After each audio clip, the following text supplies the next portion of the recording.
This is way too close to my face. Anyway, do you like this microphone that I have? It's the microphone that everybody has.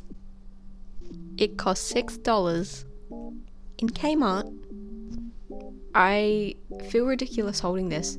I also felt ridiculous buying this. They have like influencer areas specifically for influencers, which is who we're going to be talking about today.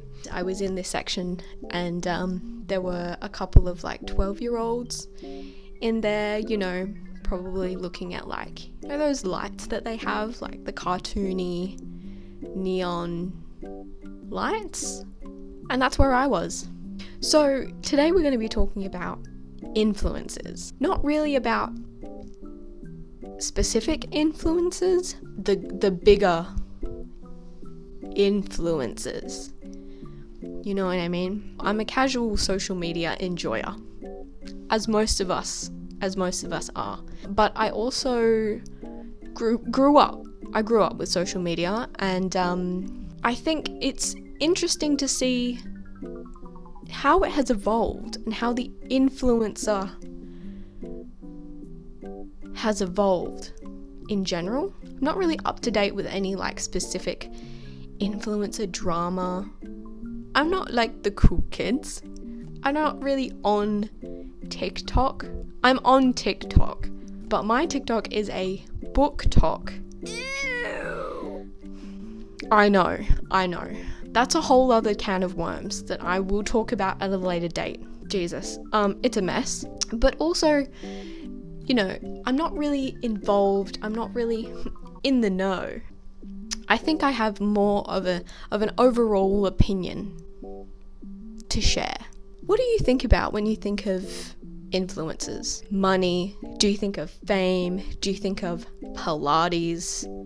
Do you think of matcha lattes? I think there's a conversation at the moment happening, has been happening recently. Why are influencers so out of touch?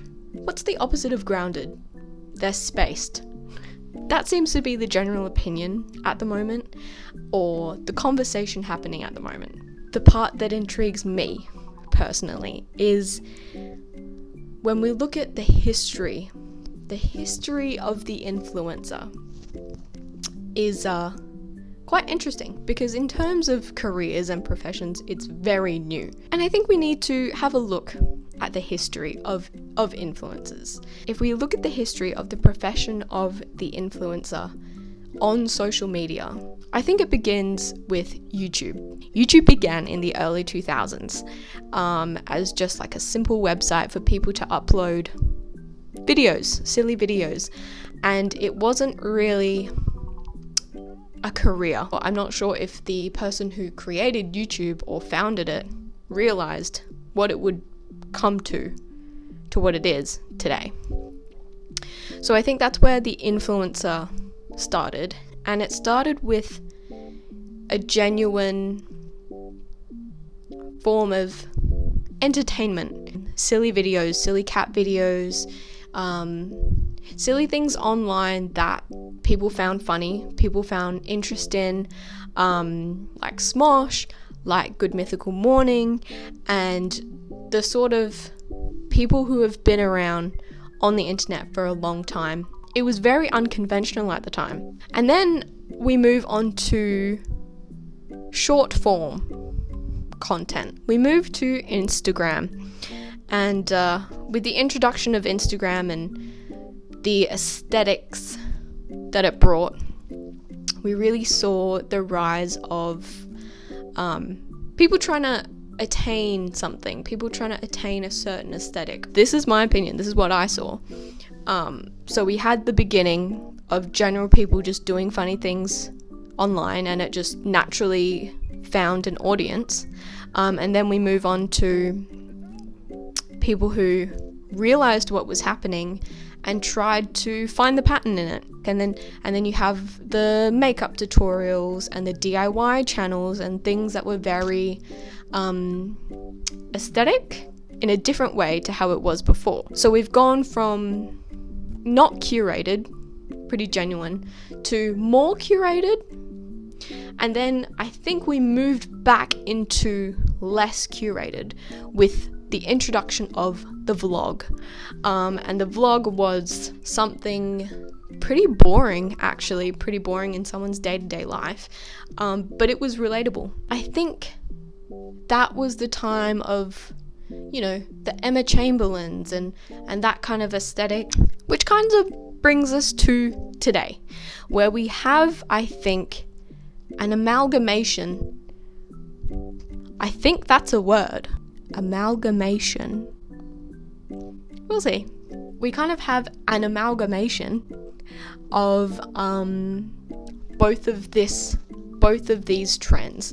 And I think what we have today is a curated content to look not curated. You know, it's a day in my life, but it's very aesthetic, and it's only really short clips of getting in the car, and it's a really pretty coffee or really pretty latte art, and it's gorgeous, which is why it attracts so many people. But I think it also is so engaging because it strives to be relatable, but it also strives to be better. With the high numbers that we see on short form content, it's seen as a very lucrative, maybe a very easy profession to take on. With the rise of short form content and more influencers on short form content, I think it's important to see the benefits and the not benefits that consuming so much short form content has done for us. We've also seen a rise of management in the industry of influencers. I didn't really know about this growing up as an average social media consumer. Companies kind of not controlling, but managing someone's YouTube channel, managing someone's Instagram, managing, you know, the posts and things. And I didn't really understand that because I just thought I was watching something genuine. And when you're watching something so casually, you're not really looking for things like that. But the more influencers there are, the more that these companies kind of grow. What I know about these companies is that they take a commission from posts, they take a commission from any content that the influencer will make, and I think they're growing. To be really quite big. I think some of the benefits of this, obviously we have higher quality content, we have more quantity of the content, we have higher budgets, and we have much higher quality of the content we're consuming. It's beautiful. You know, cameras nowadays and lighting and everything.